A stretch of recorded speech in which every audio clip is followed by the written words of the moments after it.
E segundão, bom, eu acredito que essa ninguém esperava que fosse eu que fosse dar a próxima aula. E eu fiz isso por dois motivos. Um, porque a gente fica mais próximo, vocês podem comentar no próprio vídeo. É um outro, e aí não precisa sair da plataforma para entrar em outra, para mandar as dúvidas de vocês. E outra que eu vou focar naquilo que eu gostaria que vocês aprendessem, tá bom? Eu espero que vocês aproveitem e assim, a partir do momento que eu der esse conteúdo, eu vou também resolver exercício com vocês e vou passar a nossa lista de exercícios para vocês fazerem as atividades. Tá legal? Então vamos lá, ó. O que a gente aprendeu desde o início do ano foi a parte de ótica, não foi isso? A gente viu que a parte de ótica estuda de uma maneira bem simplificada o comportamento de quem? Da, da luz. Né? Ele estuda não só o comportamento, mas as propriedades, tudo isso que a gente já viu na em sala de aula. Bom, é, seguindo, a gente começou vendo os conceitos iniciais. Que conceitos iniciais eram esses? Bom, a gente aprendeu o que era um raio de luz, um feixe de luz, se o feixe era divergente, se o feixe era convergente. Explicou o fenômeno do eclipse solar, do eclipse lunar.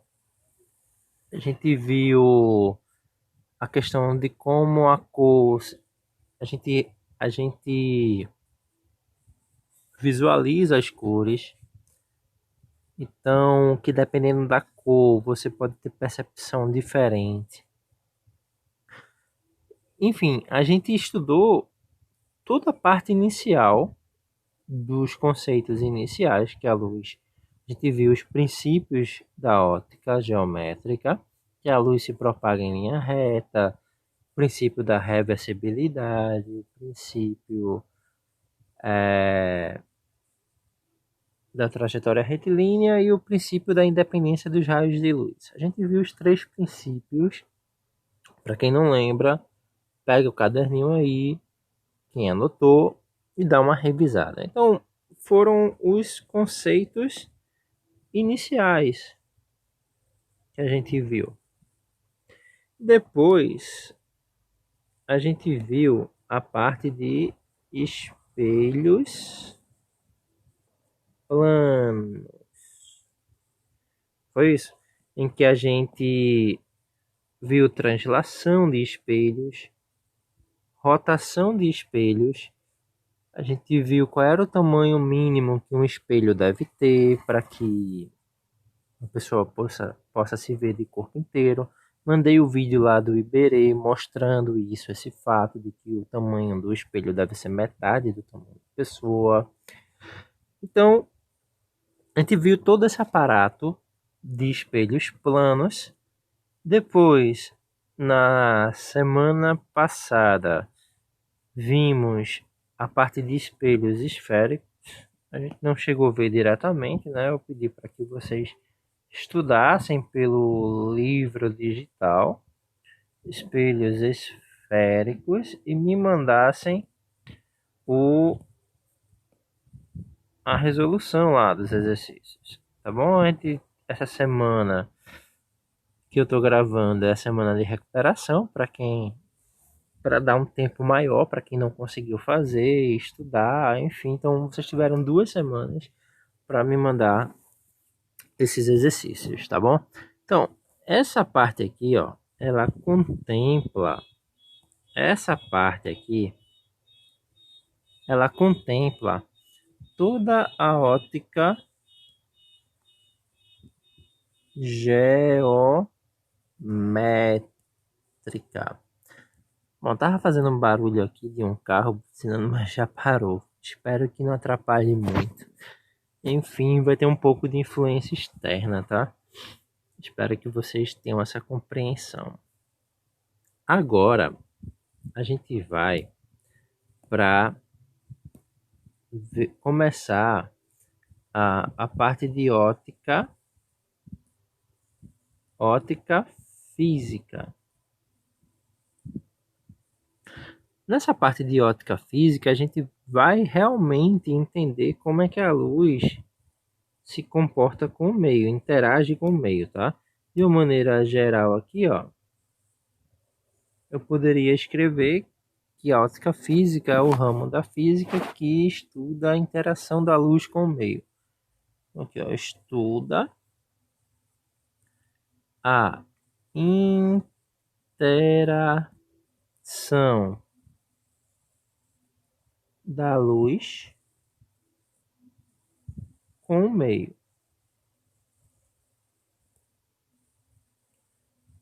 Tá bom? Então vamos dar sequência a esse estudo da ótica física. Bom, uma das coisas que a gente viu é que a velocidade da luz no vácuo, que a gente vai representar pela letra C, a luz viaja a uma velocidade constante de 300.000 quilômetros por segundo. Esse 300.000 quilômetros por segundo é a mesma coisa que 3 vezes 10 elevado à quinta quilômetros por segundo. Isso aqui, ó, é a velocidade da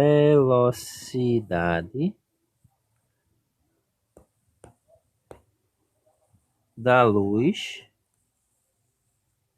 no vácuo. Velocidade da luz no vácuo. Essa velocidade da luz ela é constante, tá?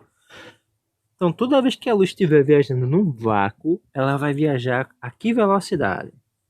300.000 quilômetros por segundo. Beleza. Então, se ela viaja no vácuo a 300.000 quilômetros por segundo, você poderia me perguntar assim: então, se essa velocidade é só no vácuo, então em outros meios essa luz ela muda de velocidade, não é isso? Exatamente. Para cada meio, a luz vai viajar com uma velocidade diferente. Então, ó, como eu não sei a velocidade em cada meio, o meio que eu falo, entenda como um meio água, meio álcool, um meio. Esses meios transparentes que a luz viaja. O vidro. Lembra que a luz viaja em meio transparentes e homogêneos, né, em linha reta. Então a gente vai estar preocupado mais em estudar esses meios que a luz se propaga em linha reta, homogêneos e transparentes. Tá bom?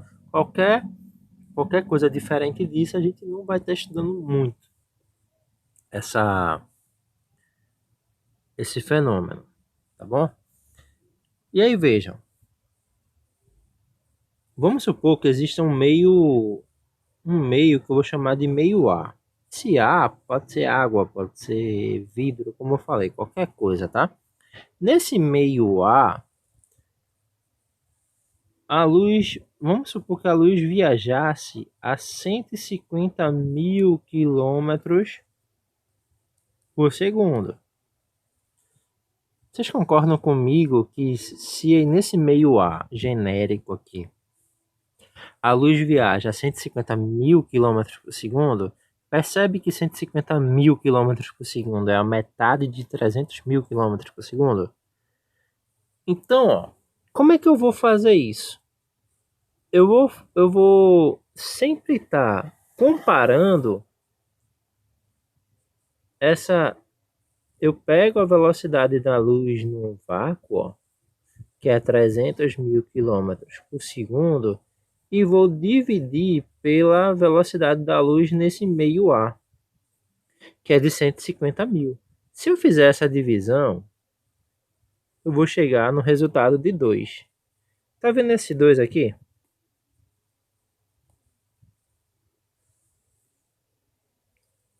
Significa o quê, pessoal? Que no vácuo, a velocidade da luz é o dobro comparado com a velocidade da luz nesse meio A. Então, qualquer meio em que o índice de refração, que é o resultado dessa divisão, vou botar aqui, ó, o resultado dessa divisão é chamado de índice de refração.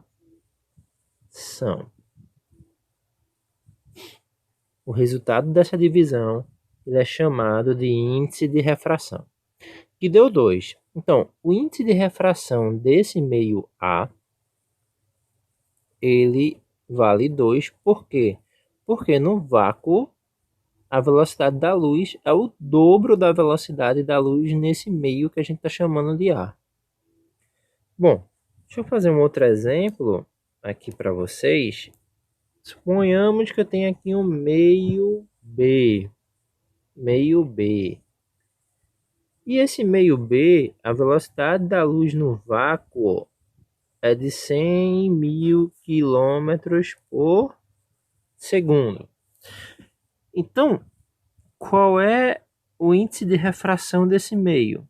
300 mil quilômetros por segundo, que é no vácuo, dividido por 100 mil quilômetros por segundo, que é o meio que a gente está procurando. Ó. O resultado desse aqui vai dar 3. Então, aqui, ó. 3. Novamente, esse daqui é o nosso índice de refração.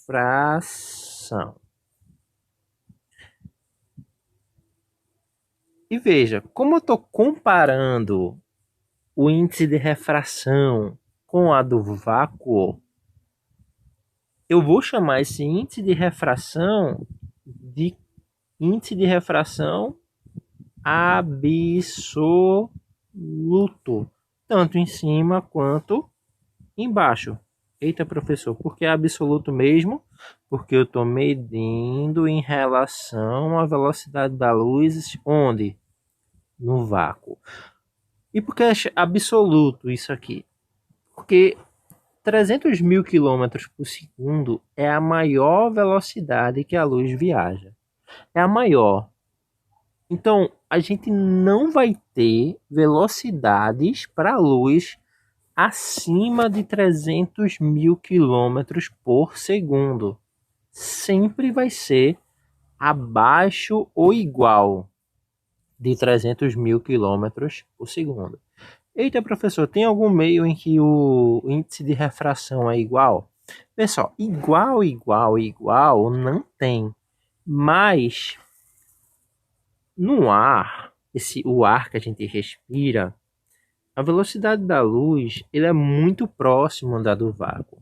Então, ó, se eu botar aqui o meio ar, não há mais, né? O ar, aqui, ó, o ar que respiramos, o meio ar, a velocidade da luz é aproximadamente, tá? Esse símbolo aqui, ó, é de aproximadamente. Aproximadamente quanto, professor? 300 mil quilômetros por segundo. Então, não é exatamente 300 mil quilômetros por segundo, mas é muito próximo de 300 mil quilômetros por segundo.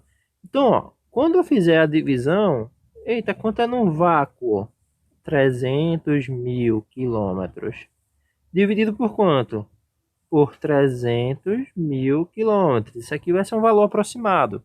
Só que a gente vai considerar como igual. A maioria dos problemas que a gente vai resolver aqui, vai considerar essa divisão igual a 1, tá?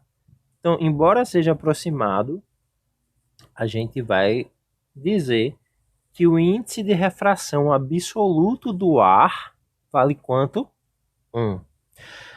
Para não ter que escrever sempre esse nome, índice de refração absoluto do ar, a gente vai simplificar assim, ó.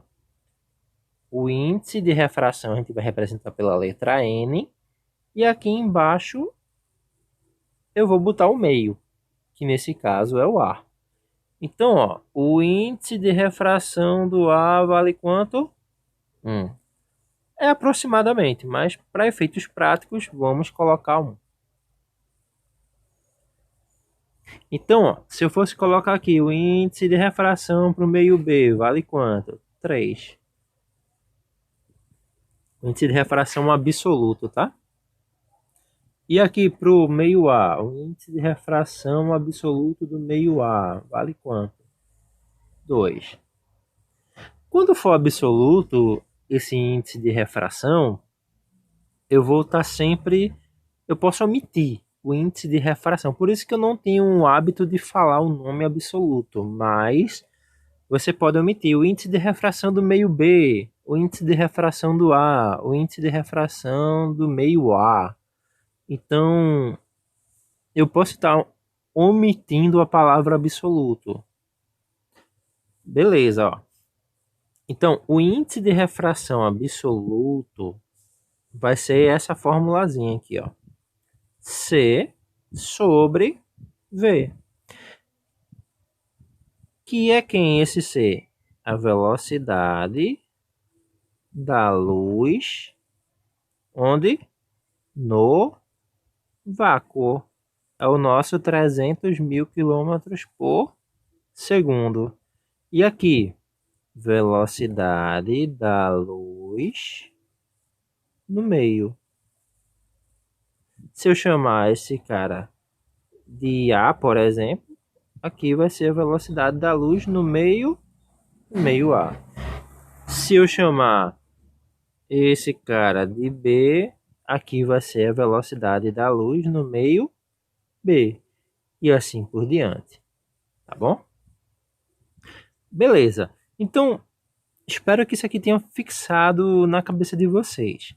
Se eu tiver então, ó, isso aqui, quando eu comparo as duas velocidades no vácuo e no meio que eu estou estudando, eu chamo isso de índice de refração absoluto. Agora, tem uma outra medida que não é tão usada, mas que vez ou outra pode aparecer em algum problema, e aí eu prefiro que vocês saibam, que é o índice de refração relativo. O relativo eu não vou comparar mais com a velocidade da luz no vácuo. Eu vou estar comparando com a velocidade da luz de um outro meio que não é o vácuo. Eita, entendi não, ó. Vê, fica calma aí, ó. Vou chegar lá. Lembra que o índice de refração lá do nosso meio A, lá em cima era 2, e que o índice de refração do meio B era 3? Lembra disso? Então veja, qual era a velocidade da luz no meio A? Bom, aqui está me dizendo que a velocidade da luz no vácuo é o dobro. Se é o dobro e o dobro é 300 mil, então nesse meio A vale 150 mil quilômetros por segundo. Foi isso que a gente viu? Bom, aqui o índice de refração é 3. Eita, então a velocidade da luz no vácuo é 3 vezes maior. O que é 3 vezes maior? Né? Comparado com... Quando eu comparo aí 300 mil quilômetros por segundo, que é o teto. Então, aqui valia 100 mil quilômetros por segundo. E agora, se eu fizer isso aqui, ó, 150 mil dividido por 100 mil. Tá vendo que eu não estou mais comparando com com o do vácuo. Se fosse do vácuo, se fosse o absoluto, eu botava aqui em cima. Se fosse o do vácuo, eu colocaria aqui em cima, ó,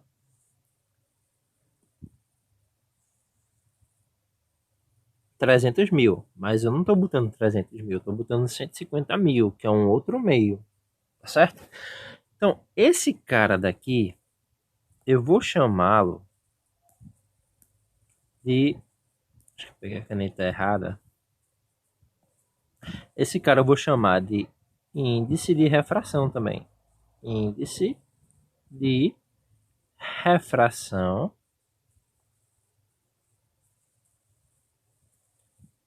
relativo. Porque eu estou colocando um meio que não é o vácuo. Se no vácuo eu omitia, só chamava de índice de refração do meio A, índice de refração do meio B, índice de refração do meio C. Aqui não, aqui eu tenho que colocar a palavra relativo, porque se você não colocar a palavra relativo, vai dar a impressão que eu estou falando a do vácuo. Aí de novo, ó, para eu não ter que escrever todo esse nomezinho aqui, ó, índice de refração absoluto, a gente vai simplificar o índice de refração absoluto do meio A em relação ao meio B. Antes de colocar isso aqui, vê quanto é que dá essa... Se eu simplificar aqui, ó, vou cortar esse zero com esse zero com esse zero com esse zero com esse. Se eu simplifico esse aqui, esse cara por 5 e esse de baixo por 5, né? 10 dividido por 5, aqui embaixo vai dar 2. E se eu simplificar em cima por 5, vai dar 3. Não é isso? Então, veja, se eu estou interessado no índice de refração do meio A em relação ao meio B, eu faço o quê?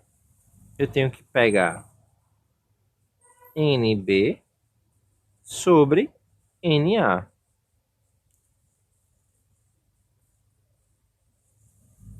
Porque, veja, o NB fica em cima pelo fato de, se fosse o vácuo, suponha que esse B fosse o vácuo. O índice de refração do meio A em relação ao vácuo, o índice de refração absoluto, né? Se fosse o vácuo, esse NB aqui, essa velocidade em cima seria a velocidade da luz. E aí veja que esse 3 aqui, ó, ele é o índice de refração do meio B. E esse 2 aqui era o índice de refração do meio A. A gente inverte, tá certo? Como eu falei para vocês, isso aqui vai inverter, tá bom?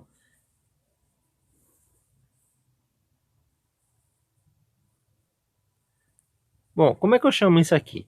De índice de refração relativo. Quando eu faço essa divisão aqui, ó, 150 mil quilômetros dividido por 100 mil quilômetros, vai dar esse 3 meios. Esse 3 meios, esse 3 aqui, ó, vai ser exatamente o índice de refração do meio B. E esse 2 aqui vai ser o índice de refração do meio A. Então a gente inverte, tá certo? A gente dá essa invertida. Então,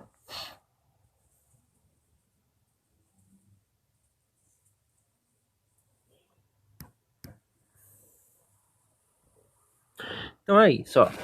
Como exemplo, um exemplo aqui, suponhamos o seguinte, ó, que qual o índice de refração de um meio. Claro, aqui Como exemplo, eu vou dar esse seguinte enunciado aqui, ó. Qual o índice de refração?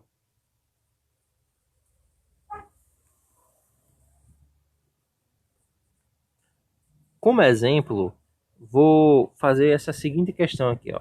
Qual o índice de refração absoluto de um meio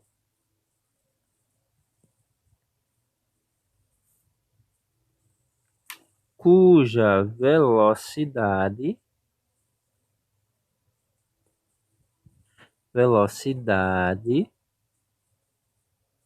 desse meio seja de, deixa eu botar aqui um número bem bacana para não dar muita treta, né?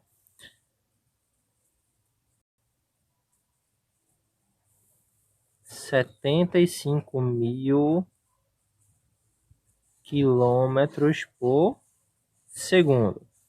Qual o índice de refração absoluto de um meio cuja velocidade,